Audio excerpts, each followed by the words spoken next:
ઉદ્યોગમાં ઉઠામણા વધ્યા છે। છેલ્લા 3 વર્ષના આંકડા ચોંકાવનારા સામે આવ્યા છે। મહિધરપુરા પોલીસમાં 186 ફરિયાદ પણ દાખલ થઈ છે।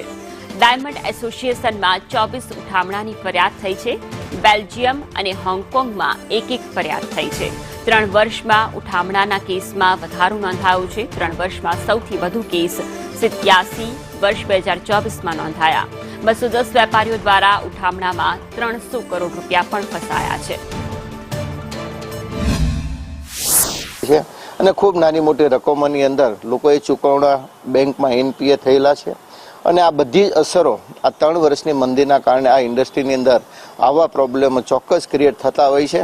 પરંતુ આ લાંબા પીરિયડના કારણે થોડો વધારે સમય જવાના કારણે કમ્પ્લેનો હોય કે ઉઠાવણાનું પ્રમાણ આ 3 વર્ષની અંદર જોવા મળી રહ્યું છે। અંદાજ કરવો ખૂબ મુશ્કેલ હોય છે। એ 300 કરોડ હોય ને 1000 કરોડ પણ હોય અને 150 કરોડ પણ હોય। ક્યારેય કોઈ પણ વ્યક્તિ પૂરેપૂરી રકમ ડિક્લેર નથી કરતા હોતા, કારણ કે જે બુક્સ ઉપર હોય એ જ રકમ બહાર આવતી હોય છે અને ક્યારેક ઓવર કોન્ફિડન્સના કારણે ધારો કે કોઈ મિત્ર લખી દે તો એ પણ વસ્તુ અલગ છે। પણ આ ફિગર સાથે લેવા કરવા કરતાં વાત સત્ય છે એ